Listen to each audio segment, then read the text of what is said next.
नमस्कार, मैं हूं आपके साथ दिव्यांशु जोशी। ID24 के खास कार्यक्रम द वीक ऑफ शो में आपका स्वागत है, जहां हम बात करेंगे हफ्ते भर की बड़ी राजनीतिक खबरों पर। तो चलिए शुरू करते हैं the week of show.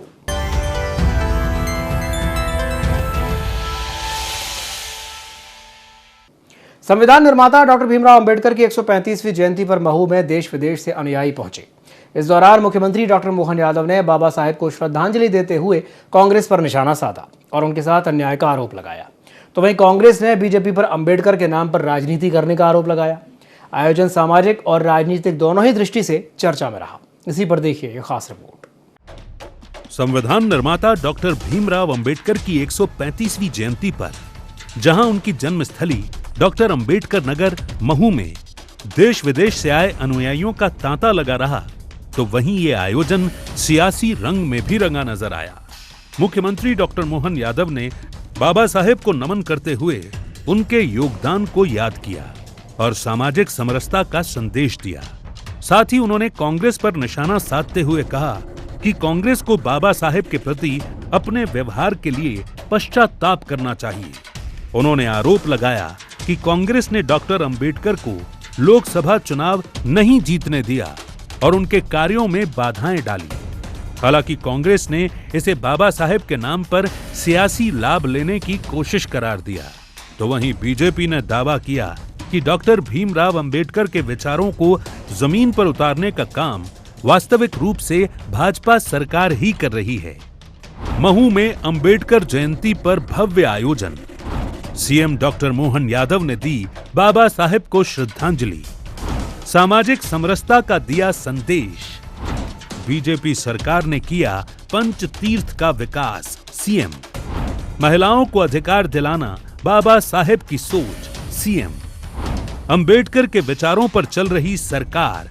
CM महिलाओं को 33% आरक्षण देना 21वीं सदी का बड़ा फैसला। सीएम अम्बेडकर जी के उस पूरे जीवन के प्रत्येक क्षण में जिसमें उन्होंने भारत माता की आराधना करते हुए जिस प्रकार से पूरे समाज को आगे बढ़ने का रास्ता दिखाया, हम उनकी जयंती के अवसर पर उनको स्मरण करें। और कांग्रेस के लोगों से भी कहना चाहूँगा कि कांग्रेस पश्चाताप करे। कांग्रेस ने उनको लोकसभा में चुनाव लड़के जीतने नहीं जाने दिया। कांग्रेस ने कदम कदम पर बाबा साहब अम्बेडकर के साथ जो छल किया, बाबा साहब की आत्मा कभी कांग्रेस के लोगों को माफ नहीं करेगी। उधर कांग्रेस प्रदेश अध्यक्ष जीतू पटवारी ने भाजपा पर निशाना साधते हुए आरोप लगाया कि पार्टी अंबेडकर के नाम पर राजनीति कर रही है और संविधान से खिलवाड़ कर रही है। उन्होंने आरक्षण और सामाजिक न्याय के मुद्दों को लेकर भी सवाल उठाए। भारतीय जनता पार्टी बाबा साहब का नाम लेकर आयोजन तो करती है, पर ST SC जो संविधान के मूल 2 पिलर है, उनके खिलाफ अत्याचार और अनाचार में मध्य प्रदेश नंबर 1 है। ये NCRB के आंकड़े के। अगर संविधान को आप चुनौती देते हो और फिर बाबा साहब की फोटो लगाते हो, तो बाबा साहब की फोटो के साथ दिखावा करते हो। बहरहाल डॉक्टर भीमराव अंबेडकर की जयंती के बहाने मध्य प्रदेश में दलित सियासत एक बार फिर केंद्र में आ गई। बाबा साहेब की विरासत और उनके विचार अब सिर्फ श्रद्धांजलि तक सीमित नहीं, बल्कि सियासी रणनीति का अहम हिस्सा बन चुके हैं। एक और भाजपा सरकार सामाजिक समरसता और योजनाओं के जरिए अपनी पकड़ मजबूत करने का दावा कर रही है, तो वहीं कांग्रेस सामाजिक न्याय और संविधान के मुद्दों को उठाकर उसे चुनौती दे रही है। ऐसे में आने वाले समय में ये सियासी टकराव और तेज होता हुआ दिखाई दे रहा है। Bureau report INT24। Madhya Pradesh में आगामी नगरीय निकाय चुनावों को लेकर के बीजेपी और कांग्रेस दोनों ही सक्रिय हो गई हैं। कांग्रेस बूथ स्तर पर संगठन मजबूत करने और नाराज नेताओं को साधने में जुटी है, तो वहीं भाजपा संगठन और सरकार के तालमेल को मजबूत करके रणनीति बना रही है। आने वाले चुनावी वर्षों को देखते हुए दोनों ही दल अपनी अपनी जमीनी पकड़ मजबूत करने में लगे हुए हैं। इसी पर देखिए यह खास रिपोर्ट। मध्य प्रदेश में नगरीय निकाय चुनाव से पहले सियासत का पारा चढ़ने लगा है। दोनों प्रमुख दल बीजेपी और कांग्रेस अब जमीनी लड़ाई की तैयारी में जुट गए हैं। संगठन की मजबूती, कार्यकर्ताओं की सक्रियता और रणनीति को धार देने के लिए बैठकों और मंथन का दौर तेज हो गया है। एक तरफ कांग्रेस अपने संगठन को बूथ स्तर तक मजबूत करने की कवायद में जुटी है, तो वहीं बीजेपी भी सत्ता और संगठन के तालमेल को मजबूत कर चुनाव मैदान में बढ़त बनाने की तैयारी कर रही है। आने वाले 3 साल 2027, 28 और 29 के चुनावों को देखते हुए ये तैयारी बेहद अहम मानी जा रही है। पूर्व मंत्री सज्जन सिंह वर्मा का कहना है कि संगठन में कसावट लाने के लिए हर स्तर पर काम हो रहा है। नाराज नेताओं को मनाने, कार्यकर्ताओं को जोड़ने और चुनावी रणनीति को मजबूत करने के लिए विशेष योजना बनाई जा रही है। वहीं बीजेपी प्रदेश अध्यक्ष हेमंत खंडेलवाल का कहना है कि कार्यकर्ताओं को मंडल से लेकर प्रदेश स्तर तक प्रशिक्षित किए जाने और सरकार की योजनाओं को जमीनी स्तर तक पहुंचाने पर मंथन किया गया है, जिससे भाजपा जमीनी स्तर पर और मजबूत होकर सामने आएगी। भोपाल में कांग्रेस का बड़ा सम्मेलन, 1047 ब्लॉक अध्यक्ष होंगे शामिल। 17 अप्रैल को रविंद्र भवन में आयोजन। निकाय चुनाव की तैयारी पर फोकस। संगठन को मजबूत बनाने पर कांग्रेस का मंथन। बीजेपी का भी संगठन की मजबूती पर जोर। मंडल से लेकर प्रदेश स्तर तक होगी कार्यकर्ताओं की ट्रेनिंग। बीजेपी कोर ग्रुप की बैठक में बनी रणनीति। सत्ता और संगठन के समन्वय पर जोर। उन लोगों को बिल्कुल मुख्य धारा में उनको सम्मान देकर जो परिस्थितियां इस समय कांग्रेस की है प्रदेश और देश में, वो बात वो भी समझते हैं। इस कठिन परिस्थिति के दौर में हमको बिल्कुल कांग्रेस के साथ कंधे से कंधा मिला के चलना पड़ेगा। लगभग 99% मंडलों में हमारे प्रशिक्षण वर्ग हो गए हैं। इसके बाद जिले के प्रशिक्षण वर्ग होंगे, फिर प्रदेश का, फिर मोर्चों का। ये क्रम सतत चलता रहेगा। सभी विषय पे आज बातचीत हुई और आने वाले समय में 2 माह के अंतराल से या जैसी भी सुविधा होगी ये कोर ग्रुप की बैठक और करेंगे। इस कोर ग्रुप पे जो विषय आए हैं कि पार्टी को कैसे मजबूत करें, बूथ स्तर तक कैसे करें, सरकार की और प्रभावशाली कैसे भूमिका रहे, हमारे सभी सदस्यों ने विभिन्न विषय पे सुझाव दिए। उधर बीजेपी कांग्रेस की इस कवायद पर तंज कस रही है और दावा कर रही है कि कांग्रेस अब सिर्फ बैठकों तक सीमित रह गई है, जबकि जमीन पर उसका अस्तित्व कमजोर हो चुका है। उसके पास न तो मजबूत नेतृत्व बचा है, न स्पष्ट नीति और न ही ठोस नियत दिखाई देती है। अंदरूनी गुटबाजी से जूझ रही कांग्रेस आज भी आपसी तालमेल बैठाने की राजनीति में उलझी हुई है। कांग्रेस में कभी भी कार्यकर्ता पार्टी के लिए समर्पित नहीं होते, केवल अलग अलग कबीले अपने गुटों के हिसाब से आगे बढ़ते हैं। असल में कांग्रेस पार्टी के पास ना रीति है, ना नीति है, ना नेता है और यहाँ तक कि इच्छा शक्ति भी नहीं है। ये केवल प्रोपोगेंडा इवेंट और मीटिंगों तक सीमित है। जमीन पर कांग्रेस का संगठन पूरी तरह समाप्त हो गया है। कुल मिलाकर मध्य प्रदेश की सियासत अब पूरी तरह चुनावी मोड में आ चुकी है। एक ओर जहां बीजेपी और कांग्रेस संगठन को मजबूत करने की दौड़ में जुटी हैं, वहीं दूसरी तरफ एक दूसरे पर आरोप प्रत्यारोप का सिलसिला भी तेज हो गया है। ऐसे में साफ है कि आने वाले दिनों में ये सियासी मुकाबला और भी तीखा होगा, जहां असली परीक्षा मैदान में संगठन की ताकत और जनता के भरोसे की होगी। Bureau report, IND 24। Madhya Pradesh में विधानसभा चुनाव भले ही अभी दूर हैं, लेकिन भारतीय जनता पार्टी ने अब उन विधानसभा क्षेत्रों पर खास फोकस शुरू कर दिया है जहां पार्टी का जनाधार कमजोर माना जा रहा है। पार्टी ने आंतरिक सर्वे के आधार पर करीब 70 विधानसभा सीटों को चिन्हित किया है, जहां संगठन और सरकार दोनों ही स्तर पर जनसंपर्क को मजबूत करने की रणनीति तैयार की गई है।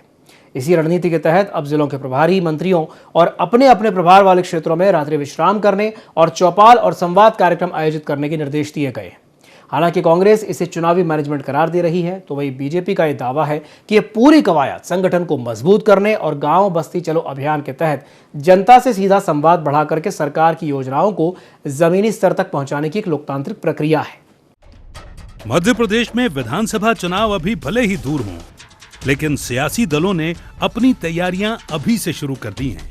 भारतीय जनता पार्टी ने अब उन विधानसभा क्षेत्रों पर खास फोकस शुरू कर दिया है जहां पार्टी का जनाधार कमजोर माना जा रहा है या फिर लगातार विपक्ष का दबदबा बना हुआ है।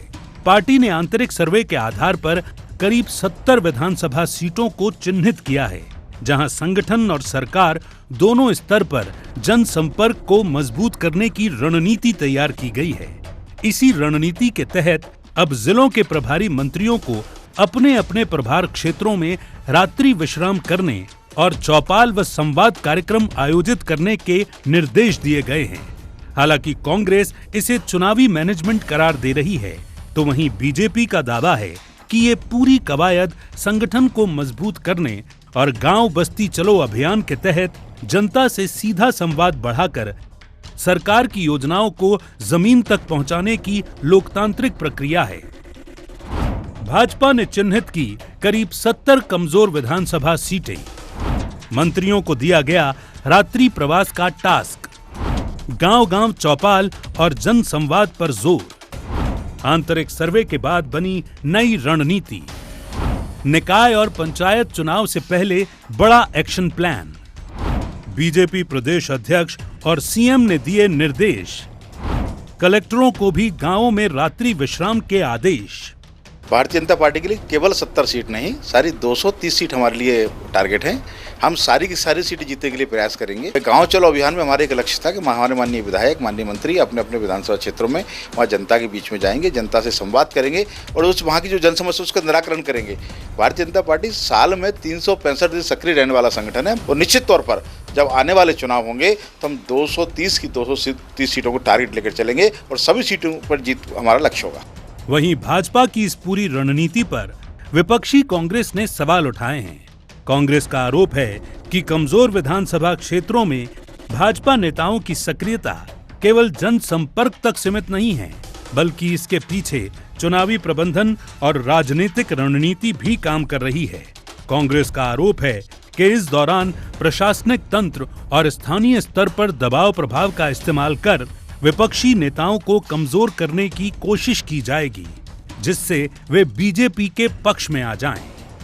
निर्देश है मुख्यमंत्री के कि आप जाइए माननीय मंत्री जी प्रभार के जिले में, वहीं अलग अलग जगह पे रात रुकिए। अब मंत्री को तो कोई मंत्री मानने को तैयार ही ना कोई इनकी सुनता है। कलेक्टरों को भी निर्देश दिए कि आप भी जाइए, आप भी गाँव में रात रुकिए और रिपोर्ट दीजिए। मतलब चाहे भय व्याप्त करो, जो विधानसभा इनको लगती कमज़ोर है वहाँ भय व्याप्त करके प्रलोभन दे के आप वहाँ के प्रोमिनेंट जो कांग्रेस के लोग हैं कैसे भी उनको अपनी तरफ आकर्षित करो, ये एजेंडा इन लोगों का है। कुल मिलाकर मध्य प्रदेश की सियासत में अब कमजोर विधानसभा सीटें राजनीतिक गतिविधियों का केंद्र बनती दिख रही हैं, जहां एक ओर भाजपा इसे संगठन और जनता के बीच दूरी कम करने की रणनीति बता रही है, वहीं विपक्ष इसे चुनावी मैनेजमेंट और राजनीतिक दबाव की कोशिश के रूप में देख रहा है। ऐसे में अब देखना ये होगा कि ये रात्रि प्रवास मॉडल जमीन पर कितना असर दिखा पाता है। Bureau report, IND 24। छत्तीसगढ़ में कांग्रेस के भीतर खींचतान खुलकर के सामने आ गई है। रायपुर में नई जिला और वार्ड अध्यक्षों की सूची जारी होने के बाद पार्टी कार्यकर्ताओं में असंतोष बढ़ गया है। कई कार्यकर्ता फैसले का विरोध कर रहे हैं और नाराजगी सोशल मीडिया पर भी दिख रही है, जिससे संगठन की एकता पर सवाल उठने लगे हैं। इसी पर देखिए ये खास रिपोर्ट। अभी हाल ही में कांग्रेस ने रायपुर जिला कांग्रेस कमेटी की नियुक्तियों को निरस्त कर दिया था। इसके बाद जारी की गई दूसरी सूची से विवाद और गहरा गया। नई सूची में कई नामों को लेकर के असहमति सामने आने लगी है। कई कार्यकर्ता इस नई सूची को लेकर सोशल मीडिया पर लगातार विरोध दर्ज करा रहे हैं। रायपुर कांग्रेस की वार्ड अध्यक्ष सूची पर बढ़ा विवाद। पीसीसी ने पहली सूची की थी निरस्त। 70 में से 66 वार्ड अध्यक्षों की सूची पहले हुई थी जारी। दूसरी सूची रविवार देर शाम को सुधार के साथ की गई जारी। इसमें 5 वार्ड अध्यक्षों की सूची में किया गया बदलाव। 3 वार्ड अध्यक्ष रायपुर उत्तर विधानसभा क्षेत्र से बदले गए। रायपुर पश्चिम विधानसभा में भी बदला गया एक वार्ड अध्यक्ष। रायपुर दक्षिण विधानसभा में भी बदलाव। रायपुर ग्रामीण विधानसभा से भी एक नाम बदला गया। 4 खाली वार्डों में नए अध्यक्षों की घोषणा। सीमित पदों की बाध्यता से बढ़ी संगठन की परेशानी। 61 पदाधिकारियों की सीमा ने बढ़ाई दावेदारों की टेंशन। कांग्रेस के भीतर दबा असंतोष सूची के जारी होने पर खुलकर सामने आ रहा है। पार्टी के अंदर समन्वय की कमी और गुटबाजी के आरोप फिर से चर्चा में है। कांग्रेस संगठन की गुटबाजी बीजेपी के लिए तंज कसने का माध्यम बन रही है। स्वास्थ्य मंत्री श्याम बिहारी जायसवाल का कहना है कि कांग्रेस की कोई विचारधारा ही नहीं है, न ही कोई एजेंडा है, इसलिए आज वो टुकड़ों में बंट चुकी है। इनमें आपस में जो समन्वय है, तालमेल है, टीम भाव है, उसका सदैव स्वभाव, और यही कारण है कि आज़ादी के बाद से कांग्रेस खंड खंड में होते होते इतने टुकड़े कांग्रेस के जो हुए हैं, वो है विचारधारा की कमी। इनकी कोई विचारधारा नहीं है, इनकी कोई राष्ट्रीय सोच नहीं है, इनकी कोई एजेंडा नहीं है जिसको लेकर ये पूरे देश को या देश के लोगों को जोड़ सकें। कांग्रेस लंबे समय से गुटबाजी की समस्या से जूझ रही है। संगठनात्मक स्तर पर बार बार बदलाव और नेतृत्व को लेकर असहमति पार्टी की कमजोर कड़ी मानी जाती है। छत्तीसगढ़ में भी पिछले कुछ समय से कांग्रेस के भीतर अलग अलग धड़ों के बीच टकराव की खबरें सामने आती रही हैं, जिसका असर संगठन की एकजुटता पर पड़ता दिख रहा है। जारी सूची पर संगठन में बढ़ते असंतोष और बीजेपी के तंज को लेकर कांग्रेस का कहना है कि बीजेपी अब तक निगम मंडल में नियुक्ति नहीं कर पाई है, कार्यकर्ताओं पदाधिकारियों को उनका हक नहीं दिला पाई है। बीजेपी को अपने गिरेबान में झांकना चाहिए। कांग्रेस के वार्ड अध्यक्षों की सूची को लेकर जो भारतीय जनता पार्टी की टिप्पणी है वो अवांछनीय है। भारतीय जनता पार्टी अपने गिरेबान में देखे। भारतीय जनता पार्टी में सरकार चलाते 2.5 साल होने जा रहा है, अभी तक निगम मंडल में सदस्यों की नियुक्ति नहीं कर पाए हैं, बहुत सारे पदाधिकारियों की नियुक्ति नहीं कर पाए हैं। जिन कार्यकर्ताओं के दम पे सरकार में आए थे उन कार्यकर्ताओं को उनका हक नहीं दे पा रहे हैं, वो हमें सलाह दे रहे हैं। भारतीय जनता पार्टी अपने गिरेबान में था। फिलहाल रायपुर में जारी इस सूची ने कांग्रेस संगठन के भीतर उठ रही नाराजगी को खुलकर सामने ला दिया है। संगठन को मजबूत करने की कवायद अब पार्टी के लिए चुनौती बनती नजर आ रही है। अब ऐसे में देखना होगा कि कांग्रेस नेतृत्व इस असंतोष को कैसे संभालता है और क्या आने वाले समय में संगठन में एकजुटता कायम हो पाती है या नहीं, क्योंकि अंदरूनी खींचतान अगर इसी तरह जारी रही तो इसका सियासी असर भी साफ तौर पर देखने को मिल सकता है। Bureau report, IND 24। छत्तीसगढ़ में यूनिफॉर्म सिविल कोड को लेकर के सियासत तेज हो गई है। विष्णुदेव साय सरकार ने इसे लागू करने की दिशा में बड़ा कदम उठाते हुए हाई पावर कमेटी के गठन को मंजूरी दे दी है। इस समिति की अध्यक्षता सेवानिवृत्त न्यायाधीश रंजना प्रकाश देसाई करेंगी, जो विभिन्न पक्षों से सुझाव लेकर मसौदा तैयार करेंगी। सरकार का ये कहना है कि यूसीसी से अलग अलग धार्मिक कानूनों के कारण पैदा असमानताओं को खत्म करके समानता और न्याय सुनिश्चित किया जाएगा। तो वहीं कांग्रेस ने इसे आदिवासी विरोधी बताते हुए विरोध शुरू कर दिया है। इस फैसले के बाद राज्य में यूसीसी को लेकर राजनीतिक और कानूनी बहस तेज हो गई है। इसी पर देखिए ये खास रिपोर्ट। छत्तीसगढ़ की विष्णुदेव साय सरकार ने राज्य में एक राष्ट्र एक विधान के संकल्प को जमीन पर उतारने की दिशा में सबसे बड़ा कदम उठा लिया है। बुधवार को हुई कैबिनेट की बैठक में साय सरकार ने यूनिफॉर्म सिविल कोड यानी यूसीसी लागू करने की प्रक्रिया पर अपनी मुहर लगा दी। इसके लिए सेवानिवृत्त न्यायाधीश रंजना प्रकाश देसाई की अध्यक्षता में एक उच्च स्तरीय समिति का गठन किया गया है, जो प्रदेश के नागरिकों और विशेषज्ञों से सुझाव लेकर यूसीसी का विस्तृत मसौदा तैयार करेगी। सरकार का तर्क है कि अलग अलग धर्मों के कानूनों से पैदा होने वाली विसंगतियों को खत्म करके एक न्यायपूर्ण व्यवस्था बनाना ही इसका मुख्य उद्देश्य है। छत्तीसगढ़ की सत्ता के गलियारों से निकला ये फैसला अब राज्य की सियासत में वैचारिक और कानूनी बहस का सबसे बड़ा केंद्र बन गया है। समान नागरिक संहिता, सामाजिक समरसता का जो संदेश है, समानता का जो संदेश है, सबके लिए एक कानून का जो बाबा साहब भीमराव अंबेडकर के विचार हैं, उन विचारों को आगे बढ़ाने का काम है। इससे किसी को नुकसान नहीं होने वाला है, विशेषकर जनजाति और आदिवासी समाज को किसी तरह की कोई दिक्कत नहीं होने वाली है। छत्तीसगढ़ में लागू होगा यूसीसी। यूसीसी के लिए हाई पावर कमेटी का गठन। रिटायर्ड जस्टिस की अध्यक्षता में तैयार होगा ड्राफ्ट। सभी प्रदेशवासियों के लिए होगा एक समान कानून। कांग्रेस ने फैसले को बताया आदिवासी विरोधी। बीजेपी का दावा, कानून से नहीं मिटेगी किसी की पहचान। आदिवासियों के अधिकारों और परंपराओं को लेकर शुरू हुई सियासत। कैबिनेट के इस फैसले ने छत्तीसगढ़ की सियासत में खलबली मचा दी, जहां एक ओर बीजेपी का ये दावा है कि इससे एक समान कानून होगा, विसंगतियों को दूर किया जाएगा, तो वहीं पीसीसी चीफ दीपक बैज ने इस फैसले को आदिवासियों की पहचान मिटाने की साजिश करार दिया। उन्होंने आरोप लगाया है कि बीजेपी की नीयत शुरू से ही आदिवासी विरोधी रही है और इस कानून से उनकी सदियों पुरानी परंपराएं खतरे में आ जाएंगी। तो वहीं मुख्यमंत्री विष्णुदेव साय ने इस मामले में कहा कि यूसीसी से किसी की स्वतंत्रता में दखल नहीं होगा। कांग्रेस सभी चीजों को लेकर के भ्रम फैला रही है। किसी को इससे भय खाने की आवश्यकता नहीं है।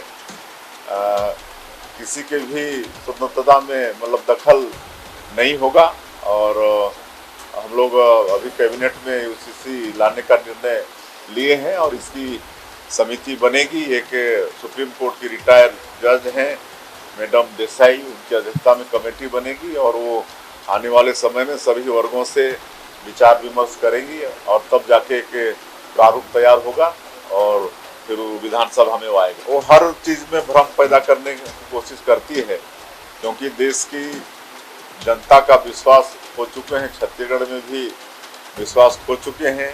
कैबिनेट मीटिंग में सरकार ने यूसीसी लागू करने के लिए एक कमेटी गठित करने का निर्णय लिया है। भारतीय जनता पार्टी की सरकार लगातार छत्तीसगढ़ में आदिवासियों की जल जंगल जमीन खनिज संसाधन को बेच रही है। अब यूसीसी लाकर फिर एक आदिवासियों को बेदखल और उनका अधिकार को समाप्त करने के लिए एक नया तरीका अपना रही है। क्या सरकार यूसीसी लागू कर ये सबको खत्म करना चाहती है? आदिवासियों के अधिकार को समाप्त करने के लिए यूसीसी लागू करना चाह रही है। छत्तीसगढ़ के सियासी गलियारों में यूसीसी की गूंज ने भविष्य की राजनीति की एक नई पटकथा लिख दी है। सरकार जहां इसे समानता के संवैधानिक अधिकार के रूप में पेश कर रही है, तो वहीं विपक्ष इसे आदिवासियों के परंपरागत और कानूनी कवच को भेदने की कोशिश बता रहा है।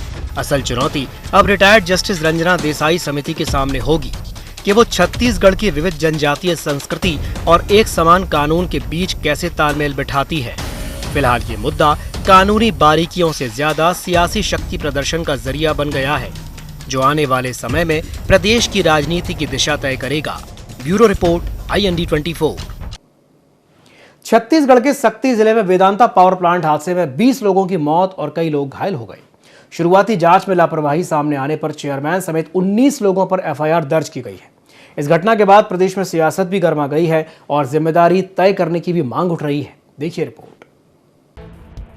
सक्ती जिले के वेदांता पावर प्लांट में हुए भीषण हादसे के 24 घंटे बाद औद्योगिक सुरक्षा विभाग की टीम ने मौके पर पहुंचकर जांच की।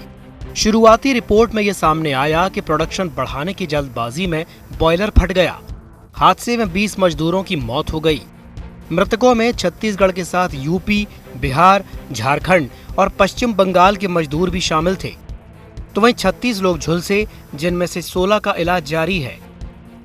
सक्ती में मौत का पावर प्लांट, 20 मजदूरों की दर्दनाक मौत, 36 झुलसे, 16 लड़ रही जिंदगी की जंग, बॉयलर ब्लास्ट से मची तबाही, प्रोडक्शन बढ़ाने की जल्दबाजी बनी वजह, जांच में खुली लापरवाही की परतें, चेयरमैन समेत 19 पर FIR दर्ज। हादसे के बाद जागा प्रशासन, घटना को लेकर आरोप प्रत्यारोप तेज। मामले को लेकर सरकार ने सख्ती दिखाते हुए चेयरमैन समेत 19 लोगों के खिलाफ FIR दर्ज की है। गृह मंत्री विजय शर्मा ने कहा कि दुर्घटना बेहद गंभीर है और कार्रवाई शुरू हो चुकी है। हाँ बिल्कुल, तो जब घटना घटी थी तभी हमने कहा था कि इसकी जांच होगी और जो भी दोषीदार होंगे उनको पर सख्ती से कार्रवाई होगी। तो जांच का आदेश भी हो गया है और अच्छे जो घायल हैं उनका इलाज का भी व्यवस्था हो रही है। माननीय मुख्यमंत्री जी ने निर्देश किया और वो FIR हो गया है। दुर्घटना बहुत बड़ी है। मेरा ख्याल है FIR तो ऑनलाइन होता है, हम सब जानते हैं। जो ये कह रहे हैं उनको आप थोड़ा लिंक बता दीजिए कि भाई ये इसमें देखा जा सकता है। तो वहीं दूसरी ओर प्रदेश कांग्रेस अध्यक्ष दीपक बैज ने हादसे को लेकर सरकार को घेरा। उन्होंने आरोप लगाया कि प्लांट की पुरानी और जंग लगी मशीनरी के साथ जल्दबाजी में संचालन शुरू किया गया, जिससे ये बड़ा हादसा हुआ। नेता प्रतिपक्ष डॉक्टर चरणदास महंत ने हादसे को बेहद दर्दनाक बताते हुए न्यायिक जांच की मांग की है और कहा कि मामूली धाराओं के तहत FIR की गई है। उन्होंने कहा कि दोषियों पर कड़ी धाराओं में कार्रवाई होनी चाहिए। वेदांता कंपनी ने उसको चालू किया, 1 साल बड़ा मुश्किल से हुआ था और ये 3 दिन पहले ये बड़ा घटना घटी और 20 लोगों की मौत हुई। क्या कमीशनिंग हुई या कमीशनिंग से पहले कितने पार्ट को बदला गया? प्लांटों में जंग लगी नहीं हुई थी क्या? हम लोग तो कल देख रहे थे वापसी में उस प्लांट में अभी भी बहुत से ऐसे मशीनरी है जो बाहर से दिख रहे थे, जंग लगी हुई थी, स्पष्ट रूप से पुराने पार्ट्स दिख रहे थे, कोई भी नया पार्ट्स कहीं से भी नहीं दिख रहा था। ऐसा प्रतीत होता है कि उसी पुराने पार्ट से कमीशनिंग किया गया और चालू किया गया, इसी का नतीजा है। इसका मतलब घोर लापरवाही बरती हुई है। मैं ये आरोप लगाना चाहता हूँ सरकार के ओपी चौधरी पर कि ये जहाँ दुर्घटना हुई है उनके घर के 5 किलोमीटर के रेडियस पर है और बहुत बलवान मंत्री हैं, उनके रहते हुए भी इस प्रकार बॉयलर के ट्यूब फट जाने के कारण जो दुर्घटना हुई बहुत ही दर्दनाक है। और उसका मूल कारण जैसा कि बताया कि हम लोगों ने इंडस्ट्रियल जो देखना चाहिए, जिनको जांच करनी चाहिए, जिनको बायोलॉजी का चेक करना चाहिए, वो नहीं करते और इस कारण से वो दुर्घटना घटी है, ऐसा तो कहना है। सक्ती के वेदांता पावर प्लांट में हुआ ये हादसा सिर्फ एक औद्योगिक दुर्घटना नहीं, बल्कि सिस्टम में मौजूद लापरवाही और जवाबदेही की कमी की बड़ी तस्वीर भी पेश करता है। 20 मजदूरों की जान जाने के बाद अब सवाल तो यही है कि क्या जिम्मेदारों पर सख्त और उदाहरण पेश करने वाली कार्रवाई होगी या फिर ये मामला भी जांच और कागजी कार्रवाई तक सीमित रह जाएगा। फिलहाल प्रशासनिक कार्रवाई शुरू हो चुकी है, लेकिन पीड़ित परिवारों को इंसाफ कब मिलेगा, यही सबसे बड़ा सवाल है। Bureau report, IND24। तो द वीक ऑफ शो में फिलहाल के लिए इतना ही। बने रहिए IND24 के साथ। नमस्कार।